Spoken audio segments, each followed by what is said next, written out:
pagi anak-anak. Saya hari ini tidak memberikan tugas, saya akan membahas soal yang saya berikan hari Selasa tanggal 7 April kemarin.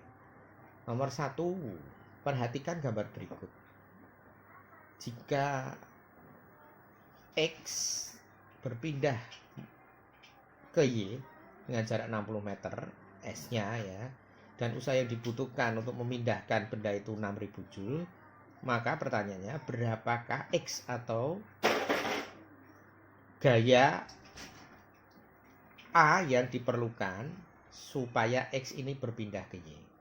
Langkah pertama adalah kita gunakan rumus V sama dengan F kali S untuk mencari F total yang diperlukan. Nah, F total yang diperlukan ini rumusnya berarti adalah V per S, ya, 6000 per 60 meter. Jadi dihasilkanlah F total yang diperlukan 100 Newton. Nah, 100 Newton ini terdiri dari 110 ke kanan. Nah, kita ini 110-nya ke kanan, kita misalkan plus. Ya, plus. Terus 40 Newton ke kiri. Nah, 40 Newton ini kita misalkan minus karena ke kiri. Ya, jadi 100 Newton sama dengan 110 ditambah X, gaya A-nya itu ya. Kita misalkan X dulu, dikurangi 40. Terus kita hitung, pindah ruas ganti tanda, ketemulah 30 Newton. Nah, 30 Newton ini masih ada dua jawaban di pilgannya. Ada jawaban A, ada jawaban C. Nah,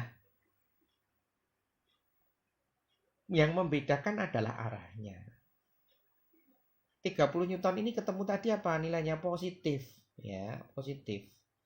Padahal tadi kita memisahkan 110 itu positif ke kanan. Berarti 30 Newton ini adalah ke kanan.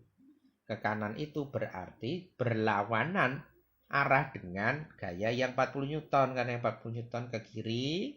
Padahal 30 Newton hasil kita hitungan itu ke kanan plus. Berarti jawabannya adalah C ya. 30 Newton dengan arah berlawanan dengan gaya 40 Newton. Atau 30 Newton ke kanan. Itu ya. Nomor 2. Hampir sama dengan nomor 1. Perhatikan gambar berikut. Apabila usaha yang diperlukan untuk mendorong X ke Y 6000 Joule sama, maka sekarang ditanyakan besarnya S berapa? Nah, tinggal dibalik saja ya. Jadi kalau tadi narik gayanya, sekarang gayanya sudah ada semua, tinggal dicari S-nya. Sama, kita masukkan rumus ke VFS. Ya, rumus VFS, tetapi langkah pertama tetap kita cari F totalnya dulu. 110 Newton ke kanan plus 30 Newton ke kanan plus 40 Newton ke kiri.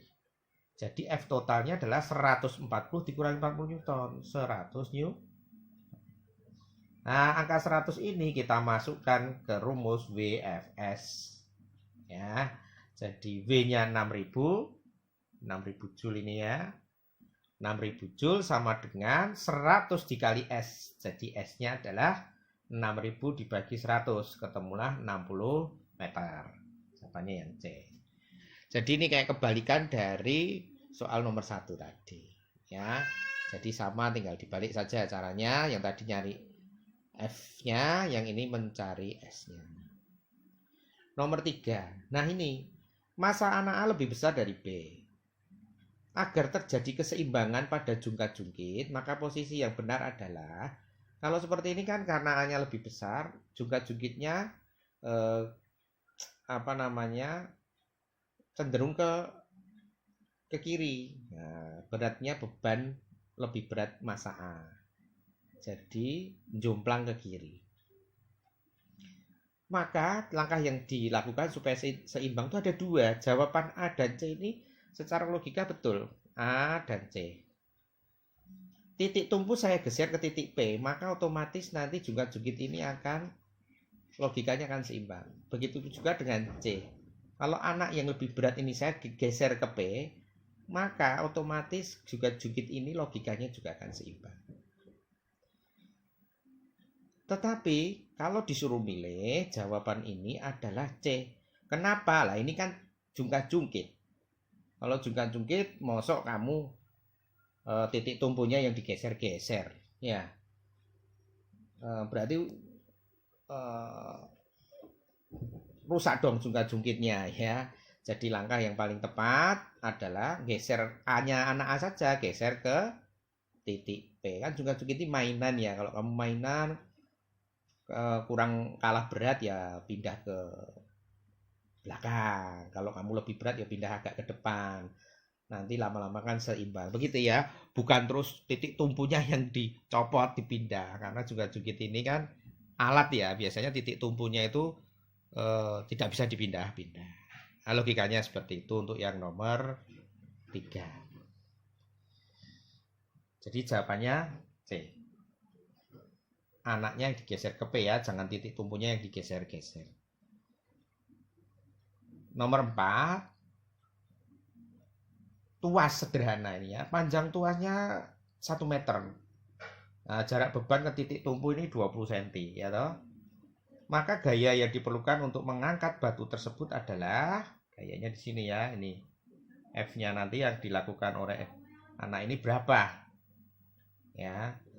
Nah, perhatikan masuk saja ke rumus tuas yang sederhana. WLB FLF atau WLB FLK ya boleh sama ya. W-nya 360, LB-nya 20 cm disebutkan di situ. Nah, karena panjang tuasnya 1 meter, maka lengan kuasanya otomatis sisanya ya 100 dikurangi 20 cm atau 80 cm. Tinggal dimasukkan kali silang ya toh, dicoret, sederhanakan, ketemulah 90 Newton. Selamat pagi anak-anak. Ya, sekarang nomor 5. Perhatikan gambar katrol berikut. Jika massa benda 50 kg, hitunglah gaya yang diperlukan untuk mengangkat benda tersebut dan hitunglah keuntungan mekanisnya. Nah, kita hitung beratnya dulu ya. W M kali G. M kali G. Masanya 50 kg. Nah, ini ada yang salah ya. Ini harusnya W M kali G, masanya 50 kali 10 ya, 500 Newton ya, harusnya ini 500 Newton. Oke. Untuk katrol bergerak itu ya gini. Nah, ini katrol bergerak. Gaya yang diperlukan itu sama dengan separuh bendanya saja. Jadi separuh berat benda. Jadi kalau ada gambar seperti ini, kalau beratnya 500 Newton, maka gaya yang diperlukan itu cukup separuhnya saja, yaitu 250 Newton. Ya, jadi namanya katrol bebas. Katrol bebas atau katrol bergerak itu menyebabkan gaya yang kita perlukan untuk mengangkat beban di katrol itu menjadi separuh. Jadi kalau ada 500 Newton dengan menggunakan katrol bergerak seperti itu, gaya yang kita perlukan hanya 250 Newton. Begitu ya. Yang ini adalah katrol tetap. Nah, ini adalah katrol tetap. Katrol tetap itu keuntungan mekanisnya cuma satu, sama. Jadi dia fungsinya hanya untuk mengubah gaya saja, tidak untuk mengubah arah gaya ya, tidak untuk merubah besarnya gaya. Jadi yang berperan untuk mengubah gaya itu adalah yang katrol bergeraknya. Keuntungan mekanis. Nah, keuntungan mekanis itu rumusnya W per F. Jadi W-nya 50, F-nya tadi separuhnya 250, sehingga keuntungan mekanisnya adalah 2 ya. Untuk katrol seperti ini keuntungan mekanisnya adalah 2, katrol bergerak ya. Kalau katrol tetap 1. Selanjutnya nomor 6. Nah, ini bidang miring. Sebuah kotak beratnya 1800 Newton. Dinaikkan ke atas truk menggunakan bidang miring yang panjangnya 1,5 meter. Nah, panjang itu S ya, panjang bidang miring itu S. S ya, ini S-nya ya. S-nya adalah bidang miring ini panjangnya adalah S. Tingginya adalah H, 0,7 meter. Maka berapa gaya atau F yang dibutuhkan? Langsung masuk saja ke rumus ini, keuntungan mekanis. Keuntungan mekanis itu bisa dicari dengan cara W per F atau S per H. Nah, ini kita samakan saja. Keuntungan mekanis bidang miring S per H samakan dengan keuntungan mekanis W per F. Terus dikali silang ya, 1800 per F sama dengan ya 1800 per F sama dengan 1,5 per 0,7.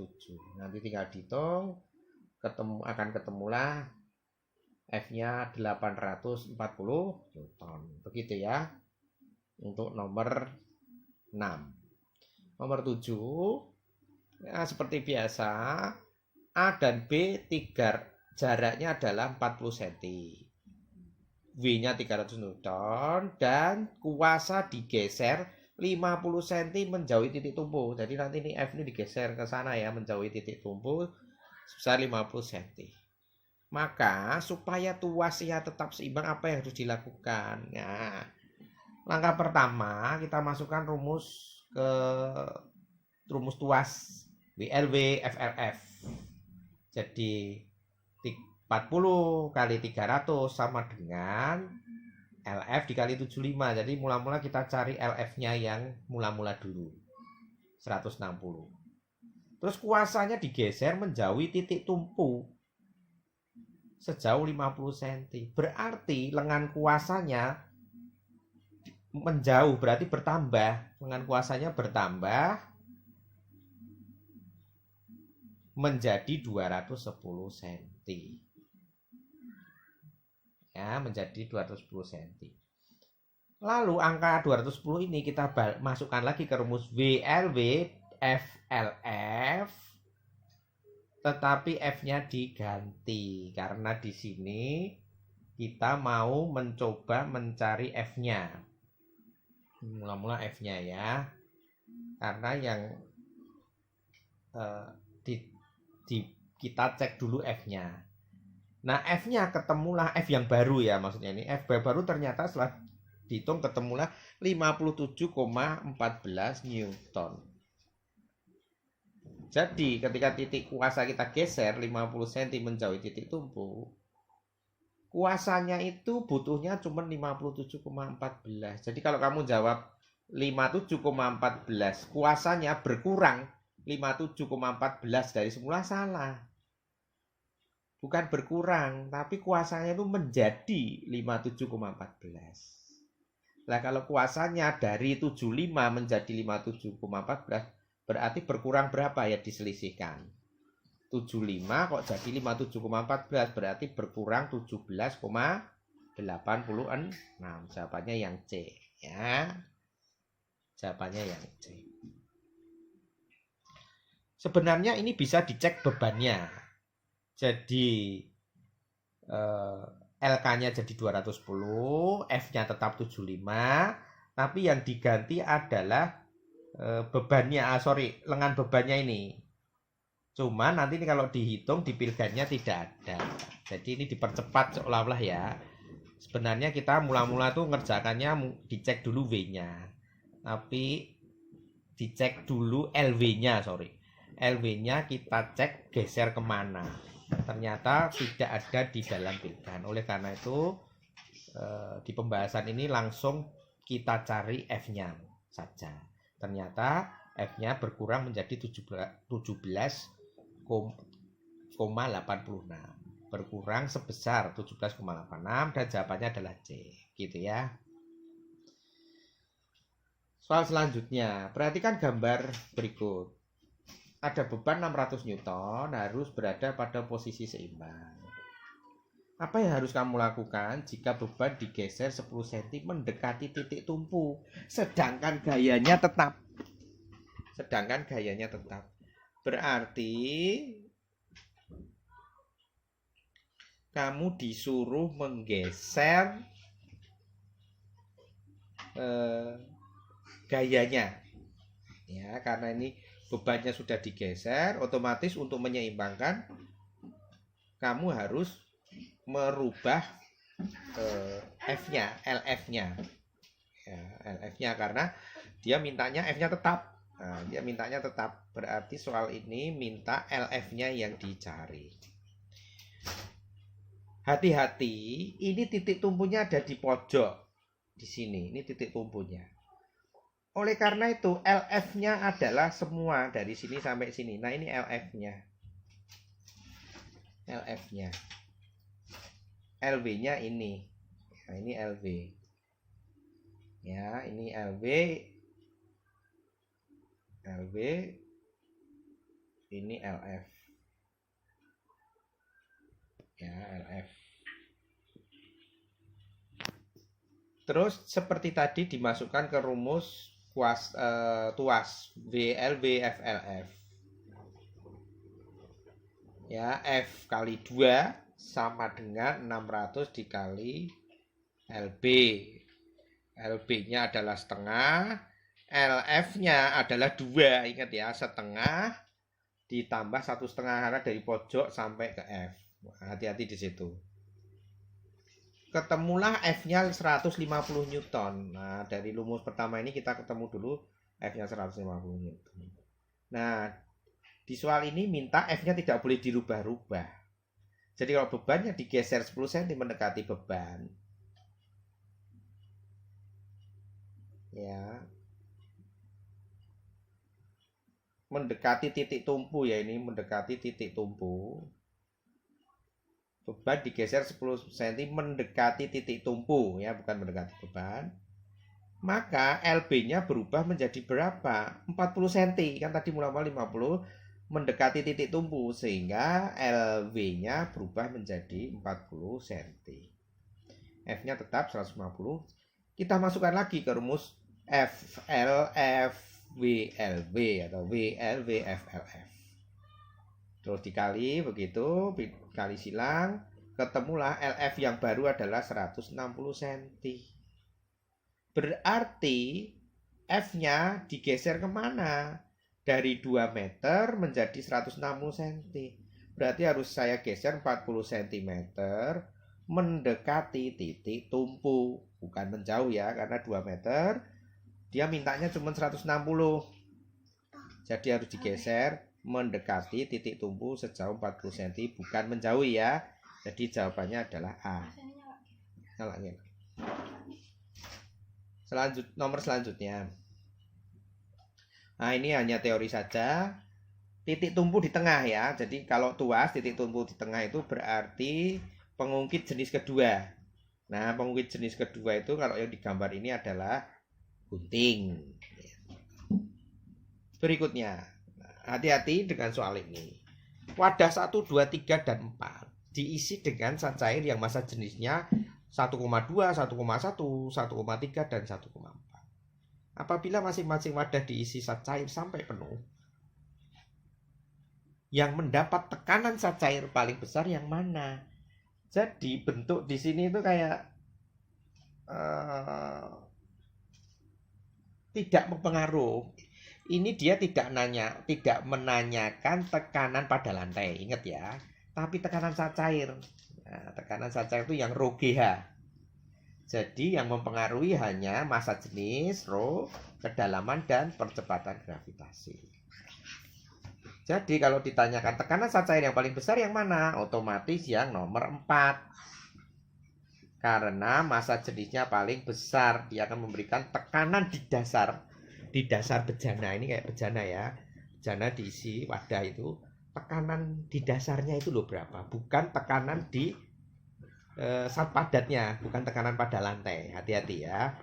Ini memang sengaja dibuat begini untuk menjebak kayaknya. Tapi untungnya ini yang lincip ya. Biasa kalau kita kan jawab yang paling besar yang lancip.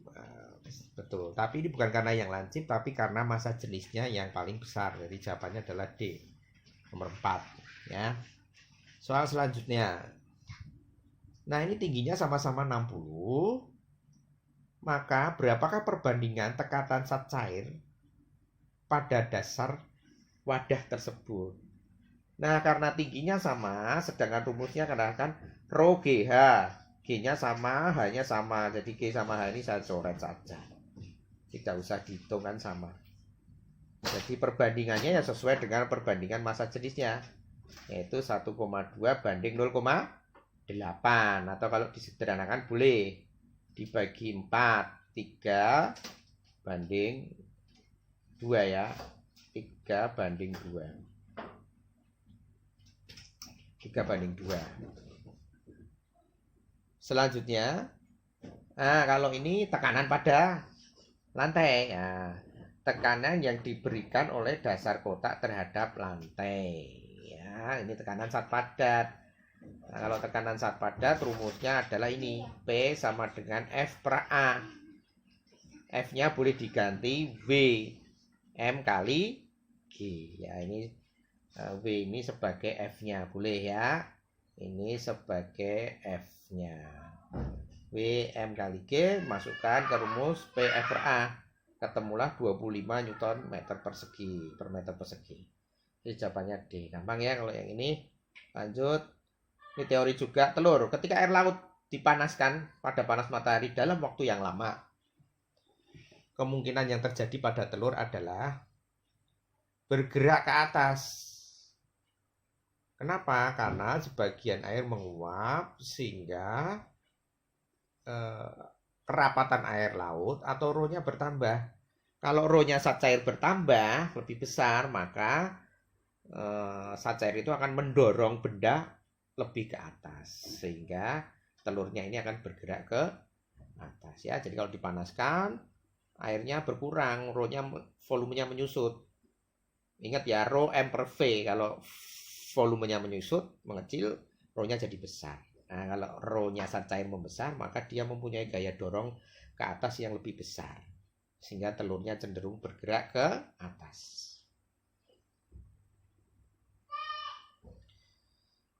Soal berikutnya. Benda 1, 2, 3, 4. Masanya 600, 500, 400, dan 240. Volume 500, 400, 500, dan 300. Benda mana yang memiliki posisi terapung jika dicelupkan ke dalam air? Ingat ya, rho air adalah 1 gram per centimeter kubik. Cara mengerjakan soal ini adalah dihitung rho M per V. Nah, dihitung rho-nya masing-masing ya. Per 1 M per V, 1,2. Nomor 2, M per V-nya 500 per 4. Ya, ini sekitar 1,25. Nomor 3, 400 per 500. 0,8. 240 per 300. Ini sama-sama dibagi 38 per 10. Ini juga 0,8. Otomatis yang terapung adalah yang massa jenisnya kurang dari 1. Yaitu nomor 3 dan 4. Jadi jawabannya adalah C. Kalau ini hanya untuk pengetahuan saja ya. Ini ada soal sudah dikerjakan. Nah, ini dibaca aja, dipelajari, sudah bisa lah ya. Bagaimana kondisi balok jika dimasukkan ke dalam air? Nah, volumenya dihitung, massa jenisnya dihitung, rho M per V ya, ketemulah 10,500. Setelah dibuat rongga, massa jenisnya berubah menjadi 166,67 kg per meter kubik. Ya, jadi sebelum dibuat rongga, logam ini massa jenisnya 10.500. Setelah diberi rongga kan otomatis volumenya bertambah.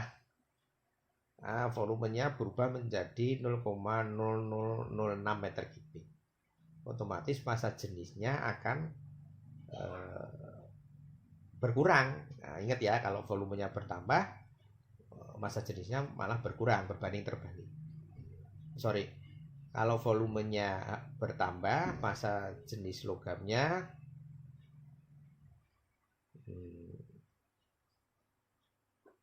akan berkurang. Selanjutnya soal nomor 16. Ini sudah ada pembahasannya, cuman ini saya coba bahas sepintas ya. Sebuah logam massa jenisnya 10.500 kg per meter kubik. Dibentuk balok dengan panjang, lebar, tinggi berturut-turut 30 cm, 10 cm, dan 20 cm. Apabila masuk massa balok 1 kg, bagaimana posisi balok jika dimasukkan ke dalam air? Nah, sebelum dibuat balok berongga, massa jenisnya 10.500 kg per meter kubik. Otomatis kalau dimasukkan ke dalam air ini tenggelam. Tetapi setelah dibentuk menjadi balok yang berongga dengan volume dengan ukuran 30 cm kali 10 kali 20 cm, maka volumenya kalau dihitung menjadi 0,006 meter kubik. Ini lebih 01 ya. 0,006 meter kubik. Sehingga massa jenisnya kalau dihitung menjadi 1 kg rho m per v ya. Masanya 1 kg, volumenya 0,006. Nah, ini hilang 1 ya. Meter kubik. Jadi 166,67 kg per meter kubik. Padahal massa jenis air adalah 1000 kg per meter kubik. Jadi posisi benda ini sekarang atau logam ini sekarang kalau dimasukkan ke dalam air, posisinya adalah terapung, tidak tenggelam karena massa jenisnya mengecil. Begitu ya. Intinya itu kalau kita punya besi berbentuk bongkahan gitu tenggelam, tapi ketika besi ini kita ubah menjadi sebuah balok yang berongga di dalamnya, nah dia akan bisa terapung. Nah, prinsip ini digunakan untuk membuat kapal laut. Kapal laut itu kan dari besi, tapi kenapa dia bisa mengapung? Nah, karena dia dibuat volumenya besar, berongga, sehingga kalau volumenya semakin besar otomatis massa jenisnya akan mengecil, sehingga ketika dimasukkan ke dalam air dia bisa terapung. Begitu ya penjelasan untuk soal nomor 16. Nomor berikutnya nomor 17. Nah, ini getaran. Agar energi getarannya semakin besar, apa yang dilakukan? Nah, kalau ditanyakan energi supaya besar itu hubungannya selalu dengan amplitudonya. Jadi semakin besar amplitudo suatu getaran, maka makin besar energinya. Cari amplitudonya paling besar ya. Amplitudo itu berarti simpangan. Nah, cari simpangan yang paling besar atau simpangannya diperbesar supaya energinya semakin besar. Nomor 18. Perhatikanlah gelombang transversal berikut ini. Nah, jika gelombang merambat dengan kecepatan 30 meter per sekon, maka frekuensi dan panjang gelombang getaran tersebut berapa? Nah, perhatikan ini ada S 7,5 meter ya, 7,5 meter. Jumlah gelombangnya berapa? Perhatikan ya, ini dari A sampai habis di sini ada berapa gelombang ini? 1, 2, setengah. Jadi jumlah gelombang totalnya ada 2,5 gelombang. Nah, rumus lambda ini lambda ya. Lambda sama dengan S per N. Ingat ya, S per N. Jarak dibagi jumlah gelombang. 7,5 dibagi 2,5 gelombang. Berarti lambdanya adalah 3 meter. Nah, ingat rumus V sama dengan lambda dikali F. Jadi untuk mencari frekuensi tinggal dibolak-balik rumusnya. V dibagi lambda. Ini lambda maksudnya ya, lambdanya kedobel. Tinggal dimasukkan, V-nya adalah 30 meter per sekon. Di soal sudah diketahui, lambdanya 3 meter ini tadi dimasukkan ke sana ya. 3 meter sehingga ketemulah frekuensinya 10 Hz.